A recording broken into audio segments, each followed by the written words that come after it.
Hey, good evening. This is the Paul Report. I'm that guy.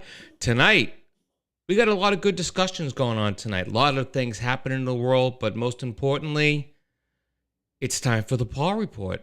Hey, all right, how you doing? It's Mark Wahlberg. We're going to watch the Paul Report. Yeah, let's do a little pump and iron, shall we? Let's go.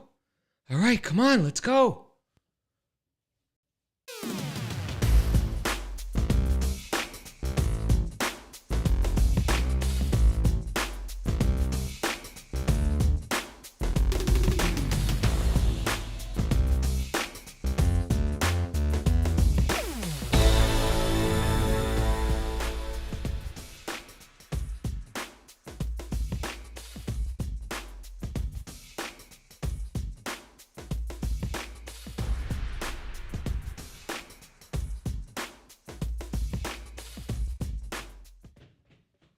Hi, everybody. How you doing? I look really big tonight. Well, I mean, I'm big every day, but I look really big. And God, I just realized my beard's getting really long. I gotta shave this thing. Look, I can actually pull it. Who does this sound like? Let me see if you know who this sounds like. You know what? I'm very, very happy. Anyone know who that character is who speaks like that? I could probably do it with one cheek open. You know what? I'm very, very happy. Anybody? Put your answers in the chat. Anyway, I am your host, Paul Kravitz. That's me. I keep forgetting we're reversed here. I can't get used to that. I hope everyone is doing well this week. As always, I thank you for taking part of your Thursday night and sticking with me and hanging out and listening to me ramble a little bit and talk about things. And we will have another game of Hangman tonight. I've upped the difficulty a little bit. And yeah, we'll do that later. And I do encourage people in the chat to chat during the show and have a discussion going. But, make sure you're paying attention to the show. Anyway, I will get to the chat in just a few moments. Just wanted to start off with a couple of quick stories that I was reading about this week. And, divorce is funny. And not funny, haha, but funny, strange. And child support can also be a very funny thing. And, it's a lot of it is geared towards men paying and women receiving for the children. Now, again, child support is what it is. Child support, to help support the child. It's not for you to, take and use for a new car, unless that car is solely used for caring for the children and their needs. Anyway, I only have one side of this story, okay? It was in the news, okay? But a woman in Henrico, Virginia, did receive her final child support payment, and her ex, being of sound mind, maybe not, made the payment to her in pennies. All pennies. 800,000 pennies. Doing the quick math, that's about $800. Not about, it's exactly $800. The pennies were delivered by the ex. It was loaded into a trailer that he then dumped on her front lawn. Okay? Now, I should note that the story noted that he was an absentee father who had not seen his daughter Avery in many years. For whatever reason, he hadn't seen his daughter in many years. So apparently he had a little bit of an axe to grind of some kind. Now, I worked in banking for a number of years, and it would actually cost more than the $800 to get hold of that many pennies. But I'm assuming it was more important to him to make this scene and this gesture than just the paying the $800 in a normal way, like electronic transfer or in cash, a check, American Express traveler's checks, Bitcoin, whatever. All right. Anyway, the cops were called, no charges were filed, and Avery and her mother, whose name is Raven, cleaned up the pennies. Now, the question was what to do with the pennies. So what they ended up doing is they decided to donate all the pennies to Safe Harbor, which is a local domestic abuse shelter. But that's not the end of the story.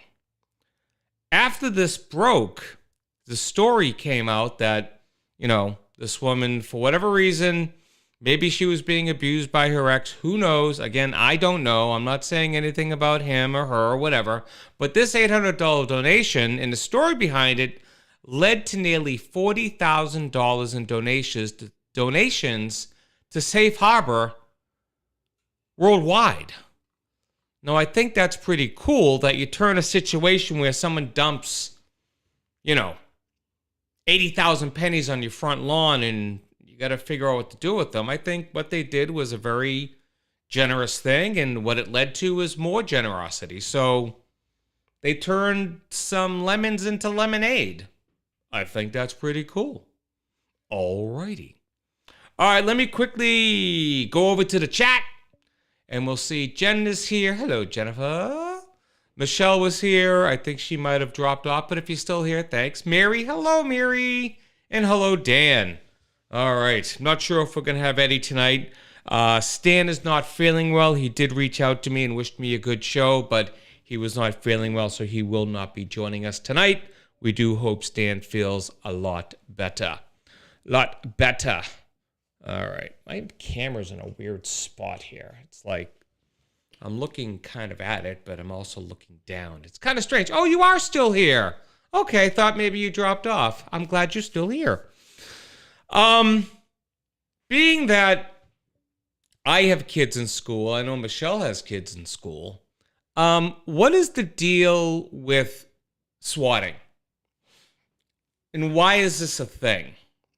I mean, I was reading stories about it, and in case you don't know what swatting is, it's the act of calling in a hoax in the way of a bomb threat, an active shooter, and other heinous scenarios. And law enforcement would need to respond in great numbers, some leading to a SWAT team being deployed. Now, as you can well imagine, these events can be dangerous and in some cases deadly. Case in point,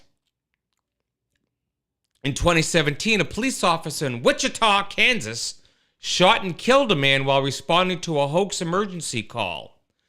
Ironically, this month, the city agreed to pay $5 million to settle a lawsuit brought on behalf of the two children of the victim, 28-year-old Andrew Finch.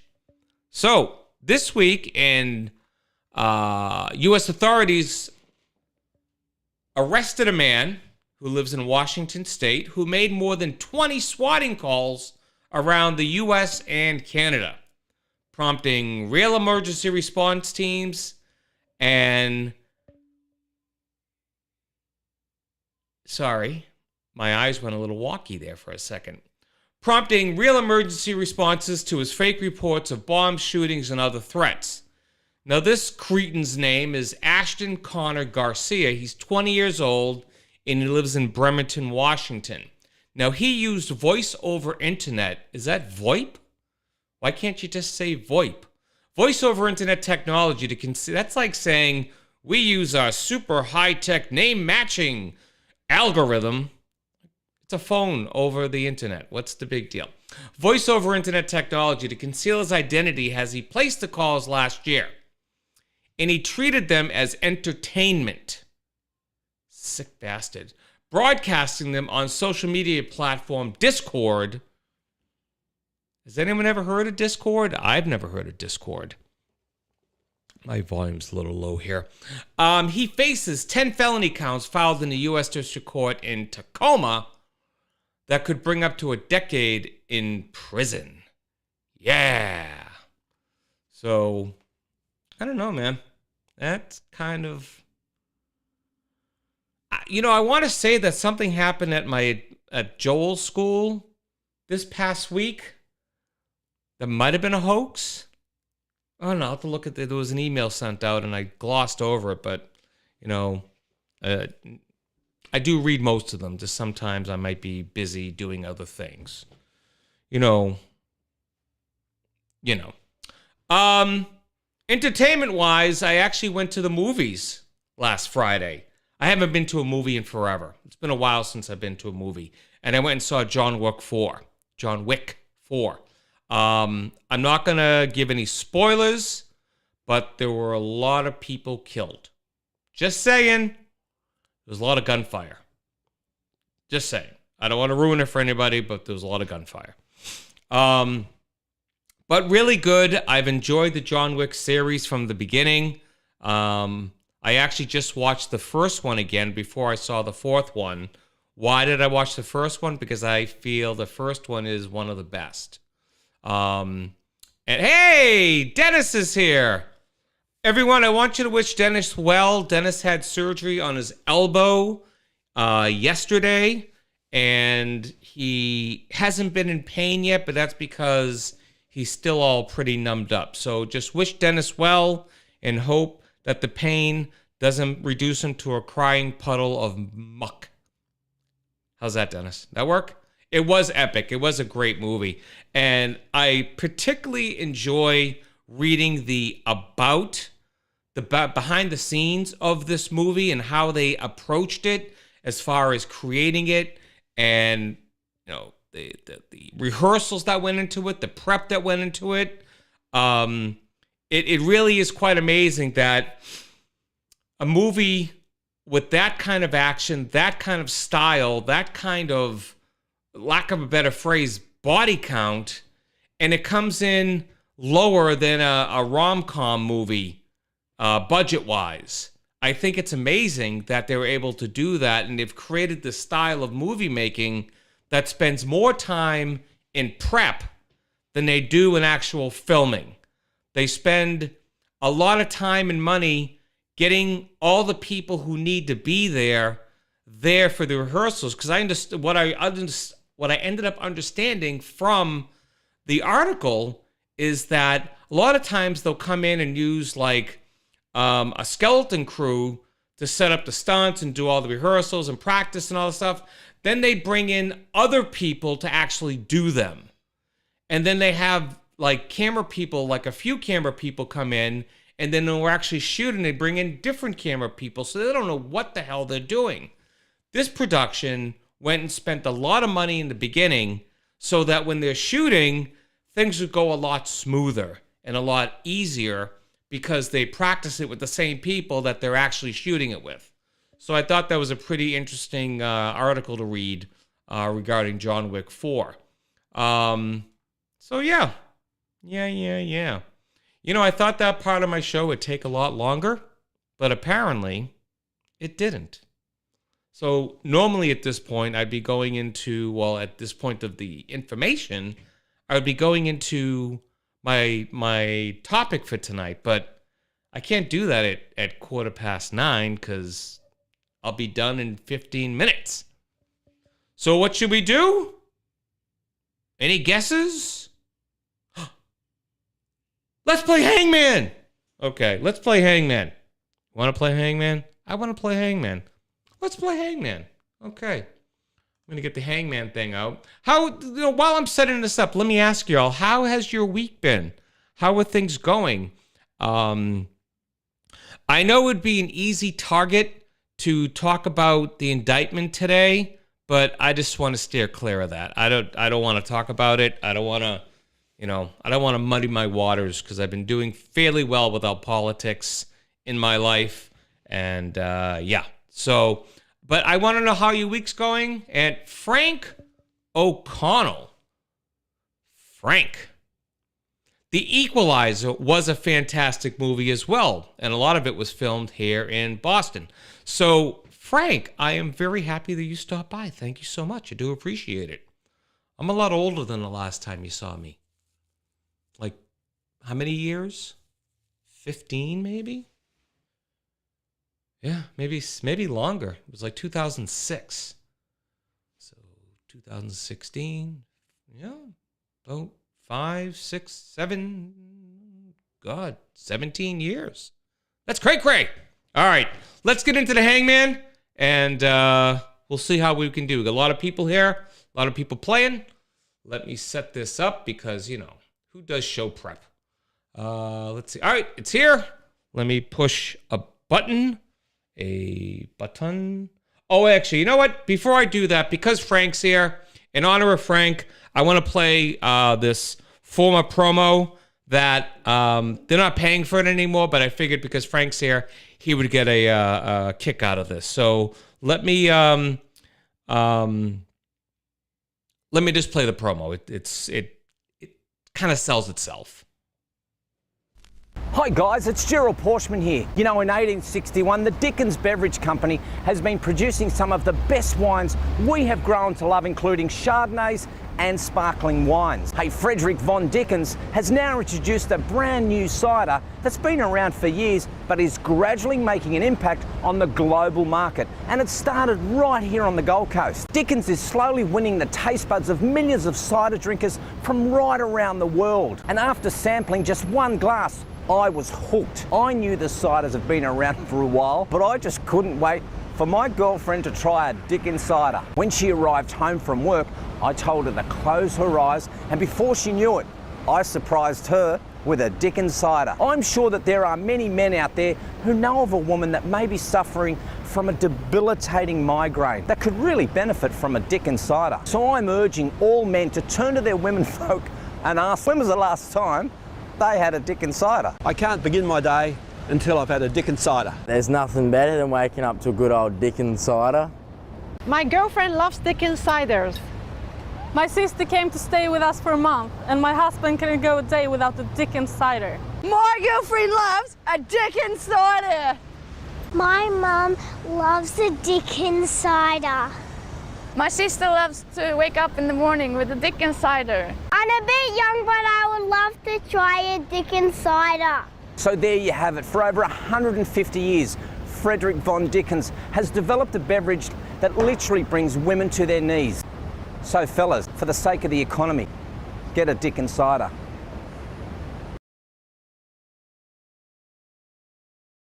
I had myself muted. Yes! Get yourself the Dickens cider. All right, let's go. Dan, what is the repeating of the T and the L? I'm not sure what that, you did that earlier. I'm not sure. Is that like a keystroke, something that you're doing? I don't know. I don't know what it means. All right. So let's go to Hangman.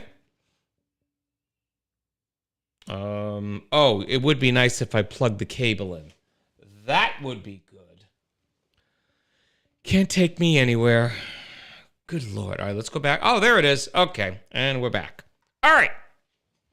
So, you're guessing letters already. Yeah, don't do that.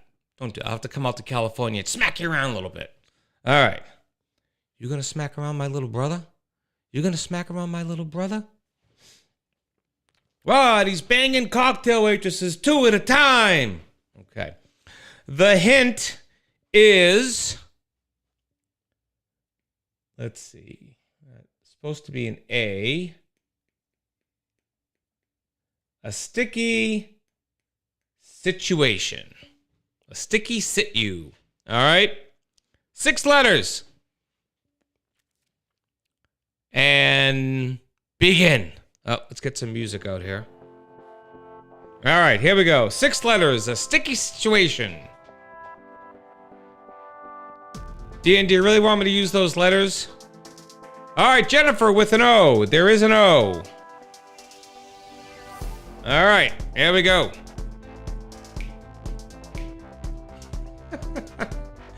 There is no T. I feel so bad that you've been pushing that T all night and no one wants it. No, it's not. No T. Is there an H? There is no H. We'll make a neck. We'll make it, like... No H. All right. We already said no H, Dan. S. There is no S, but if I did pluralize it, there would be. Is that a hint? No, not really. All right, so no S. We're going to continue with an arm. Oh, wait a minute. You know what? I don't want to have that kind of arm. I want to have, let me see. I'm going to make the full thing here, and I'm going to do the sassy thing again. Have the hands on the hip. All right. Let's continue on. We have an R and a U. Let's see. There is no R. And there is no U. We'll put an I in there. How about that? All right.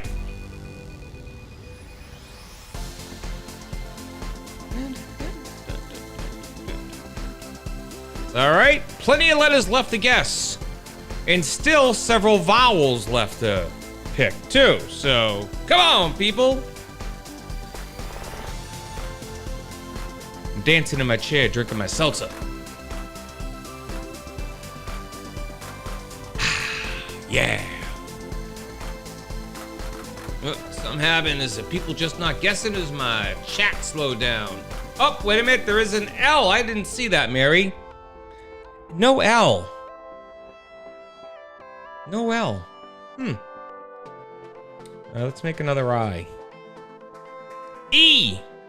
There is an E. There is an E. Yeah, there's an E.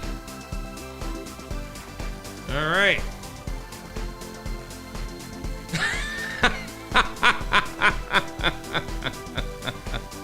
Absolutely. Absolutely.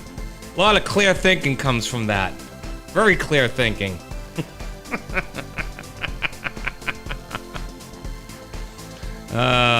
Yes. All right, we're getting close. Thank you for listening to the call. Sorry. Let's start that over again. Let's see. M. No M. Let's get a nose in there. Let's try a Dickens cider.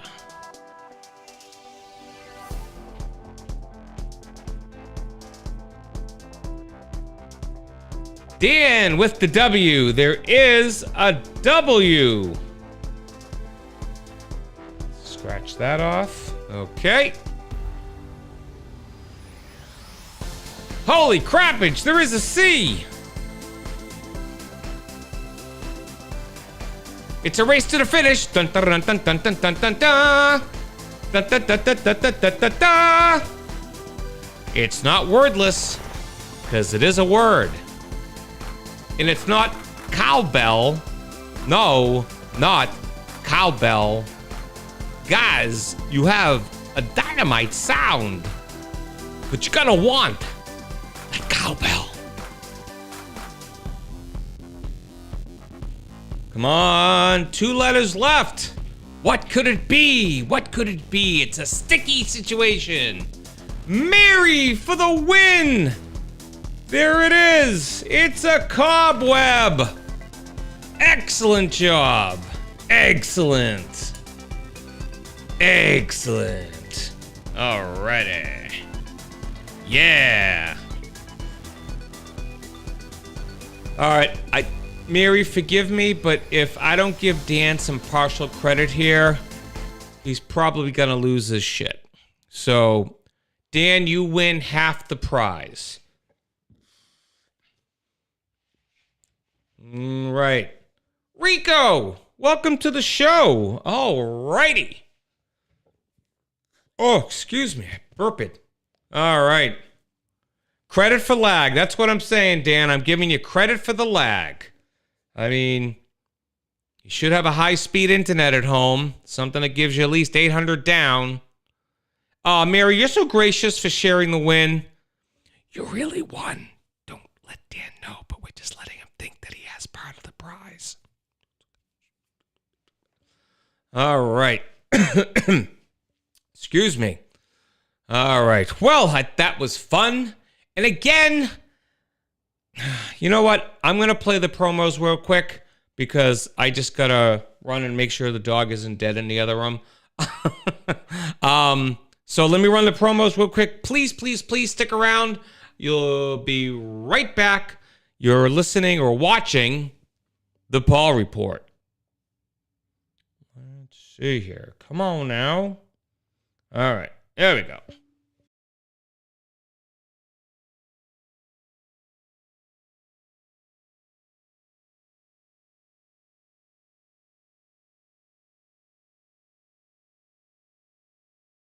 Do you have a nominee for Go F Yourself?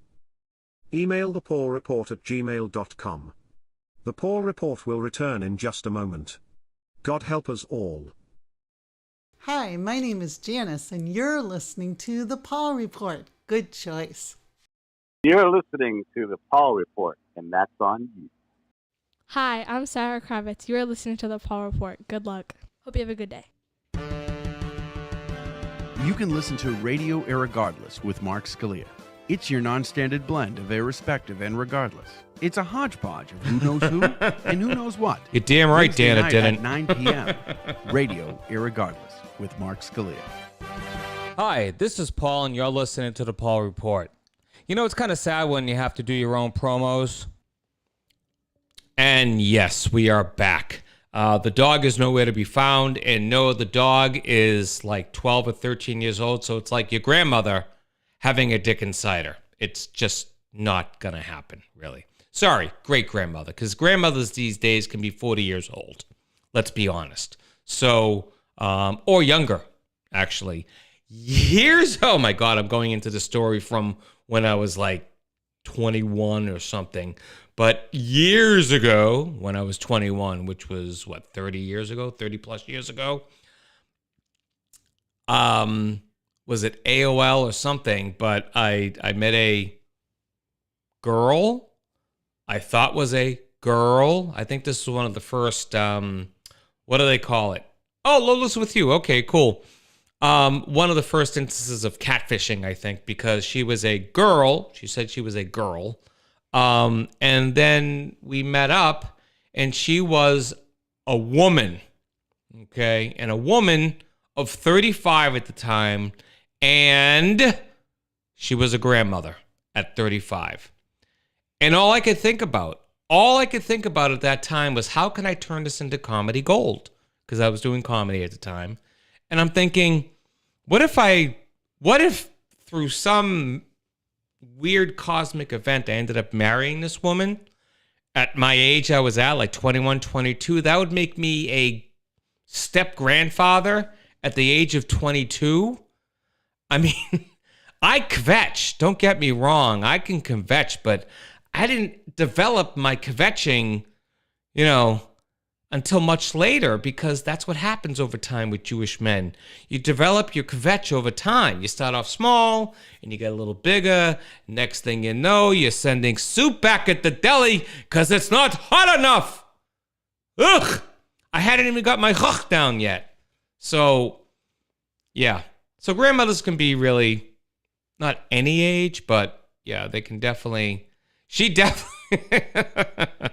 Apparently her daughter did too, because, at a young age anyway, we're going to skip right over that. All right. So, just want to catch up with the chat. Yeah, Frank, since you hadn't been on the show before, I had a thing with the GFY award, it's the Go F Yourself award. And what it was is I would just pick someone who had done something bonehead or done something dumb. Normally someone in the public eye, but every once in a while I got a local nomination for someone. And, we, didn't go over so well. And it's didn't go over so well. So probably best not to, what's the phrase? Shit where you eat, I think it is. Not that, but anyway, I don't do the GFY award unless there's something really big to talk about, and then I'll give it out. Yeah. So anyway, this week's show is dedicated to, and I don't know why the title of the show was Peace, Love, and David Cassidy. It's something that my friends and I used to say back when I lived in Seattle before we, before I moved back here, obviously. We would always say, when we're saying goodbye at work or whatever, go, hey, peace, love, and David Cassidy. I don't know why. We just did it.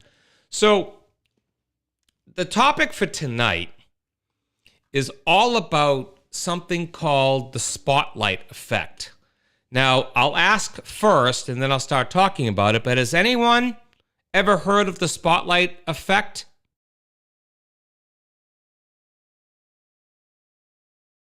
I know there's a lag there, so I have to ask and then wait a couple seconds. Everybody, take a drink. All right, so the spotlight effect is a term used by social psychologists to refer to the tendency we as humans have to overestimate how much other people notice about us. In other words, we tend to think there is a spotlight on us at all times, highlighting all of our mistakes and flaws for all the world to see. Now,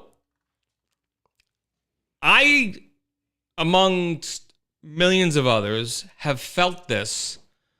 And most of the time when I feel it good. No. I know that I have the spotlight effect, that it affects me whenever I get into a situation where I'm dancing. Okay? Now, I always felt uncomfortable with dancing. By myself, I'm tearing up a rug. When I'm home alone and I'm just walking around the house, I'm jamming, I'm doing the white guy overbite like no one can. Sometimes I'll wear corduroys just so I can move my legs around and the friction could cause a fire. No. But the reason for the spotlight effect is the innate tendency to forget that although one is the center of one's own world, one is not the center of everyone else's. Well, there are some people that, think they're the center of everyone's world. But for the most part, I am not the center of anyone else's world. Well, maybe Lola. I think that's probably the only thing. Dogs, pets don't count because, they're pets. But I love my little Lola. Anyway, so this tendency is especially prominent when one does something atypical. So who came up with the spotlight effect? The term was coined by American psychologists Thomas Gilovich and Kenneth Stavitsky, who co-authored a study on the subject back in the year 2000. In the year 2000, the spotlight effect is a term used by, and I just said this, by social psychologists to refer to a cognitive, I can't read tonight, bias, where individuals grossly overestimate the attention people are paying to their flaws. What is the name of the fear of spotlight? It's called scopophobia. Scopophobia. Scopophobia. This is a phobia for everything. And it's an extreme and excessive fear of being stared at or looked at. People may experience feelings of discomfort when others look at them to a certain degree, but this phobia is much more intense. All right? So it's been asked, how do you overcome the spotlight effect? Well, there's tons of websites and things that you can do, but I just pulled out a couple. And the first one is probably the most obvious. Just realize that you are not the star of the show. Okay? Become aware of others' true reactions. Like me, I now use the so what method. Okay? I still won't dance in front of other people, but for other things, I'll use the so what method. So what? I don't care. I'm married. I'm happy. I don't care. Another thing is to accept yourself first. Okay? And lastly, for this list, ask for feedback. Now, I don't know if that's really a wise decision, because what if they tell you, God, man, you're a sucky dancer? Okay, I didn't need to know that, but thanks. Okay. So another source I got some tips from how to stop thinking of the spotlight effect is look around at other people. And if it seems like someone's looking at you, just smile and say hello. Hello. Recognize the source of judgment. For me, maybe I am a sucky dancer, and that's what people are looking at. Look at this crazy person. He's a crazy person. How about cleaning up your own thoughts and get help for social anxiety? That's an extreme thing, getting help for social anxiety. But if it helps, it helps. Okay. So where does it come from? Where does this spotlight effect come from? And it comes from, it's sort of a result of egocentrism. Okay. Again, we are the center of our own universe. However, it doesn't mean that we are arrogant or value ourselves more than others. Rather, we place our own, or we place, I wrote this and I can't even read it. Okay. We use our own experiences and perspective to evaluate the world around us. Sorry, I messed that up a little bit. How common is it? Well, it's something that everyone experiences, and they experience it frequently in everyday life. Essentially, whenever we think about what other people think of us, we tend to overestimate how likely they are to notice things that we do, as well as how likely they are to care about those things. All right.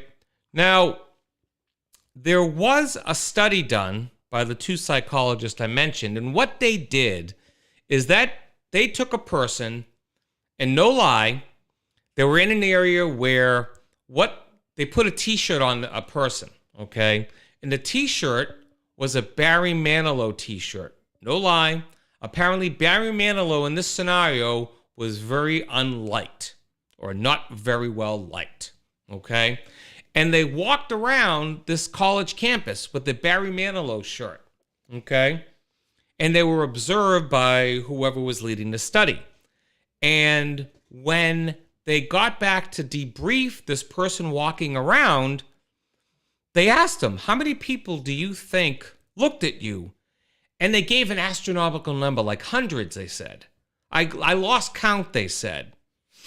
And that's what the person walking around with the Barry Manilow t-shirt said. The observers came back and said, yeah, it was about 25% of that. So they came up with hundreds, and it was only a quarter of what they thought of people who actually noticed, because they went around and I guess said, did you see the guy in the Barry Manilow? He's like, no, I didn't notice him. Oh, it looked like you were looking right at him. No, I didn't notice it. I couldn't pick him out from anywhere. So, yeah. It's like, who hasn't walked into some place where your hair's all a mess? And all you can think about is, God damn it, my hair's a mess. And you're walking through the supermarket or whatever, and you're like, why are you looking at me? Stop looking at me. My hair's a mess. I know it is. And they're like, dude, I didn't notice, And so, yeah, I just find it fascinating that we as humans have this. And I really I don't know anybody who, does anyone here had that experience, and anyone want to share their experience of the spotlight effect, whether it be in chat, whether you want to call me, let me know, and I'll post the number that you can call, and we'll get you on the air. The internet airwaves, Mr. Scalia. I don't even know if you're even still here, but anyway, and I guess I can't put these two together because it's sort of, what's the word? Stupid? Yeah. When I was doing comedy, I definitely felt the spotlight effect. But you know what? There was an actual spotlight on me. And I was in front of a bunch of people. And I was telling them jokes. And I think the spotlight helped them more than it helped me. Because it gave them a clear line of sight to where I was standing. So when they were throwing shit at me, they could see. So, and it hurt me because when you got that blinding light in your face, you can't see 2 feet in front of you. So, I don't know. All right. Well, yeah, see, I told you I'd get through this and it would be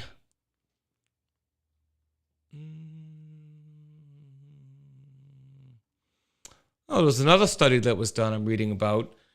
Students could choose between 3 non-embarrassing t-shirts, one with a picture of Bob Marley, one with Jerry Seinfeld, what's the deal with the spotlight effect, and one with Martin Luther King. All these are well-known people that would get easily identified,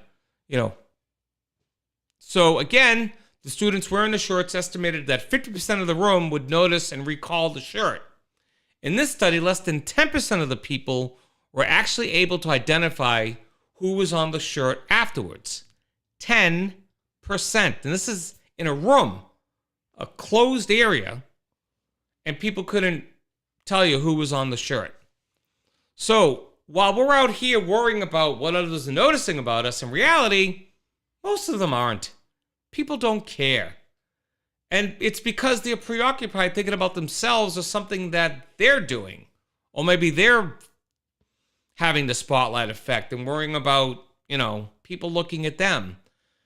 We as a society need to kind of take a step back and realize that, like if I enjoy dancing, I guess I don't really enjoy it. But if I did and I was embarrassed because I was being seen, I should say, so what about it? I should, but I just can't bring myself to do it. I'm 56 years old. I am in no way, shape, or form going to change my stripes now. Yeah. So, I don't know. Let's see if I have another study that was here.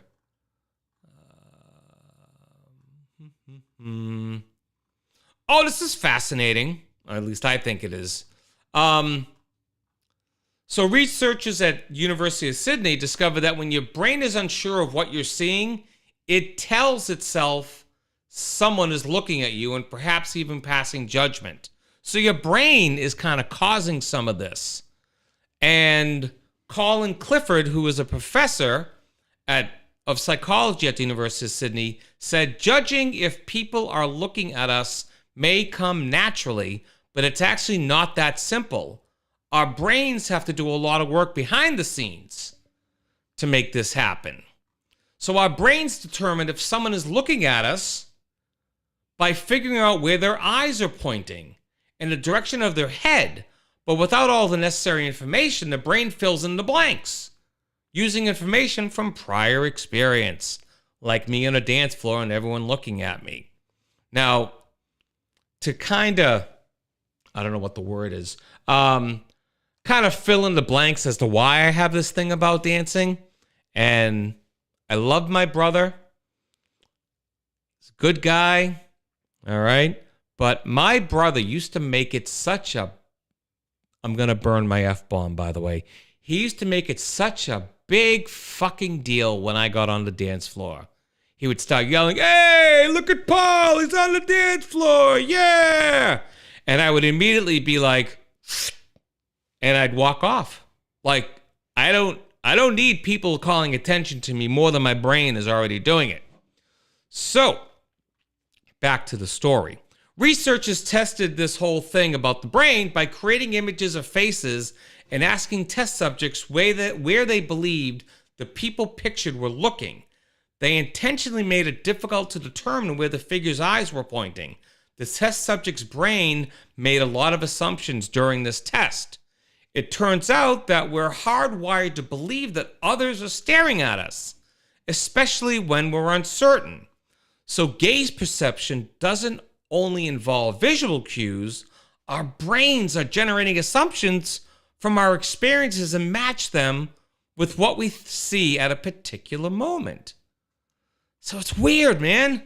Our brains are going against us in a way that are giving us this feeling of, oh my God, people are looking at me. I don't want people to look at me. When in fact, it's a high probability that only a percentage of the people that we think are looking at us are even remotely looking at us.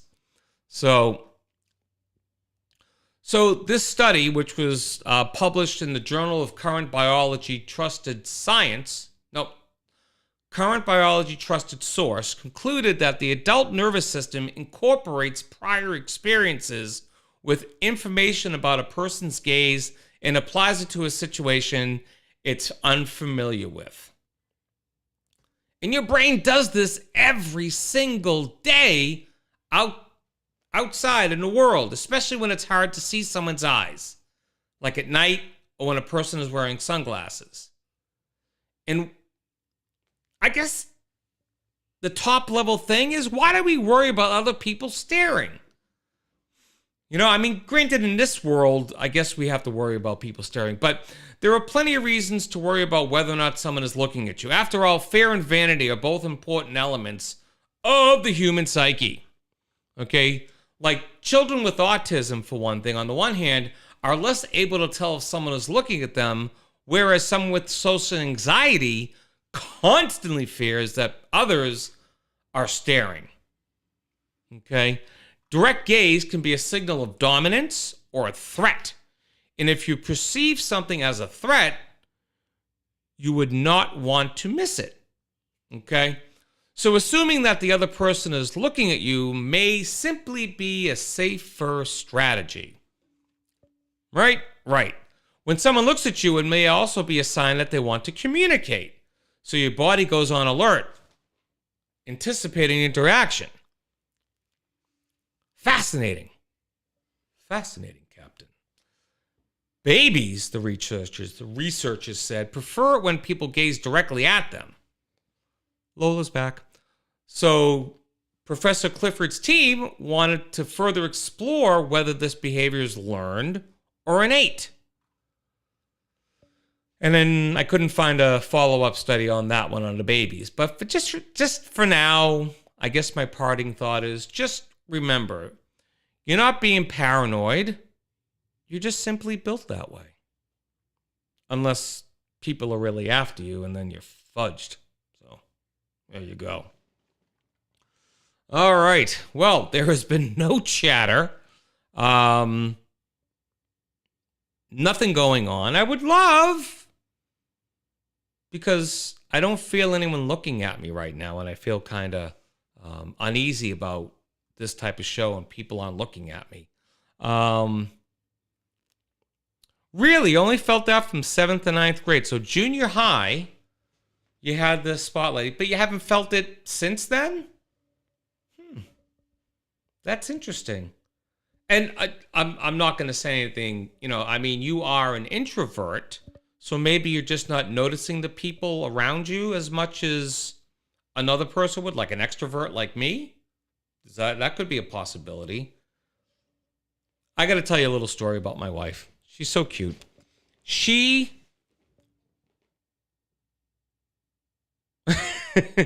Stop looking at me. Maybe I'll start dancing. My wife will go food shopping. And it's like she enters into her own little bubble. And she'll leave the house and go food shopping. No word of a lie, she'll come back like 3 hours later from food shopping. Not that she has a ton of food that she bought, but she just gets into a world. She puts her earbuds in, and she's just in another world. It is just Miss Gerson. Oh my God. Ta. Okay.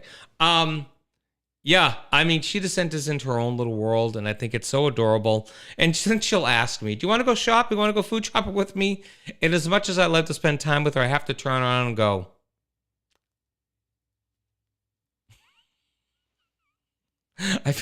I feel so bad that I don't want to go food shopping, because I can't. I mean, I take a little bit of time shopping. My average shopping time is probably like 45 minutes to an hour, and I always forget something. But I can't go for that long, you know, and, you know, it just, I don't know. We can't even row a canoe together, or a kayak together. So teamwork wise and that type of scenario, you know, we work well as a team, but just not when one has to paddle this side and one has to paddle that side. And how many paddles do you do and who does what? And I'm not a team player in that regard. So next time we go kayaking, we're going to have separate kayaks. Yeah. Okay. I'm sharing a little too much.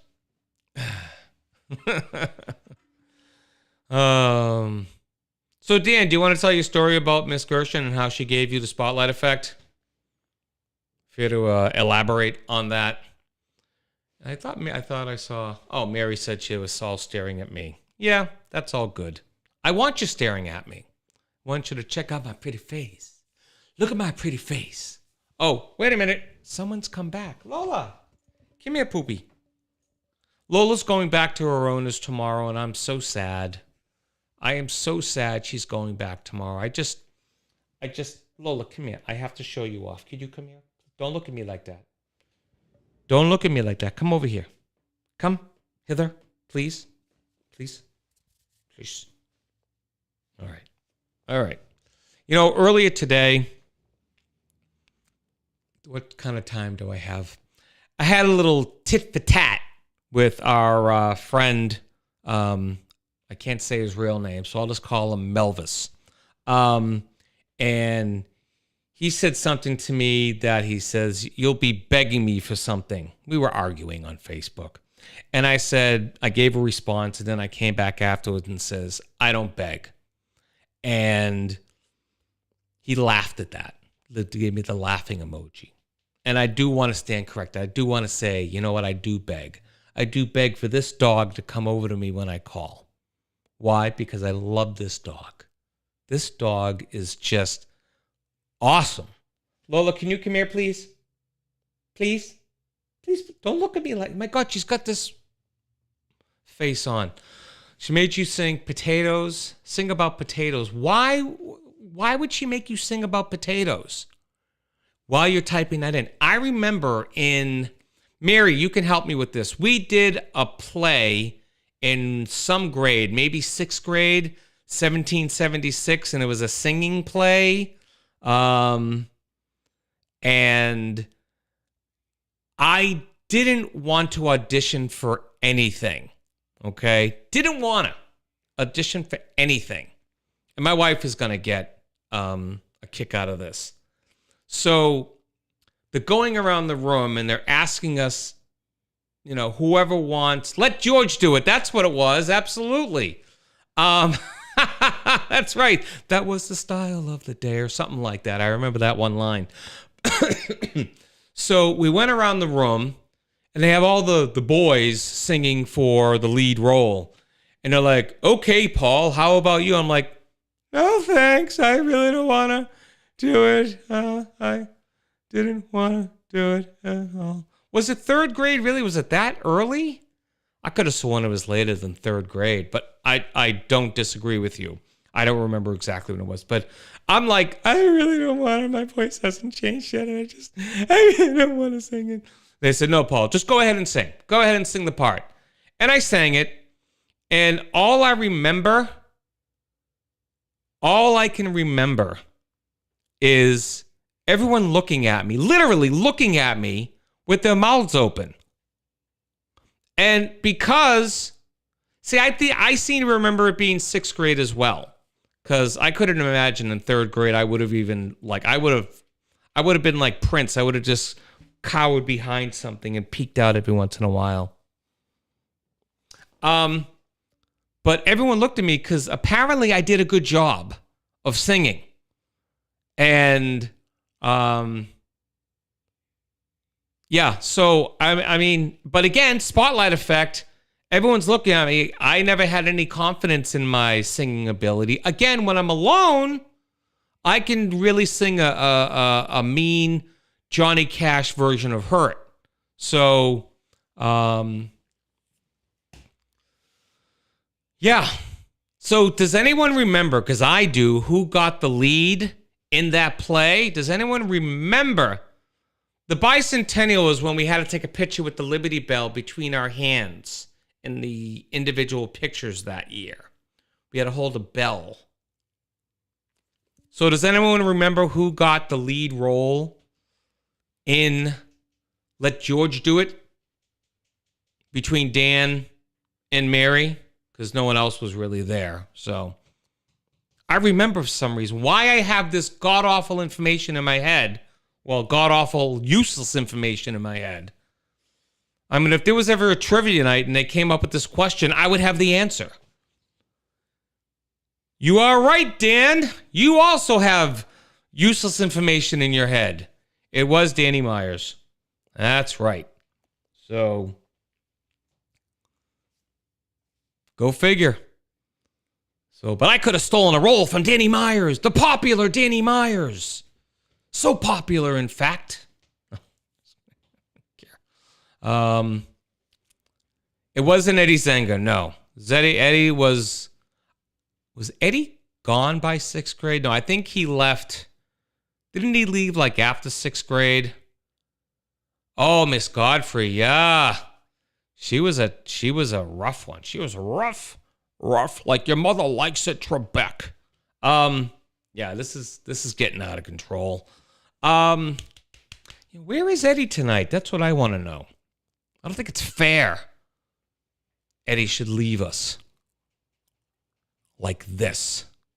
Maybe he's pissed at me too for my tit-to-tat with Melvis. I don't know.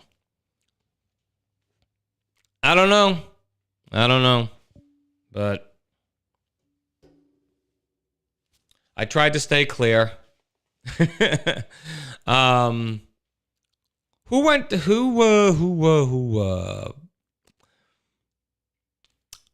Yeah, I think, was she a spitter? I had who was it? My 7th grade geography teacher, Miss O'Neill, was a spitter.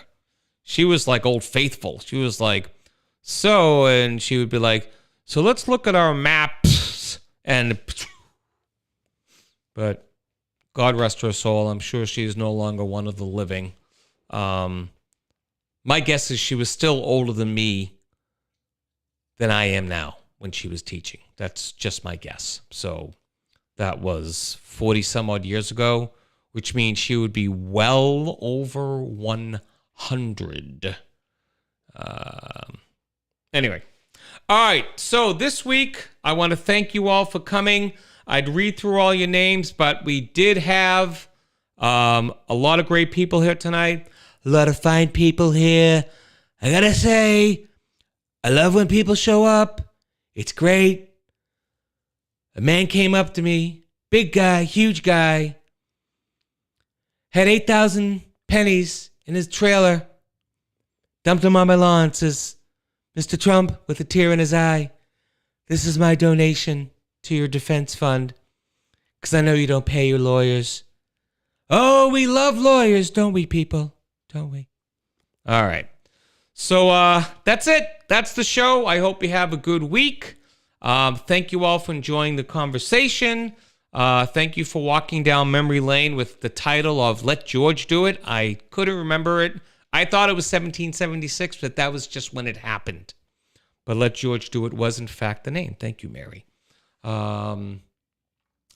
So just remember, the next time you feel like people are watching you and people are looking at you, just remember, for the total number you come up with, it's merely a percentage. And of that percentage, they're really looking at you and judging you harshly. So consider that the next time you're out and about. All right, everyone, have a good week, and we will see you next week. Oh, never mind. I'll save it for next week. Let's see. Where is my Hassenpfeffer? All right. See you, folks. Love to you all. Peace, love, and David Cassidy.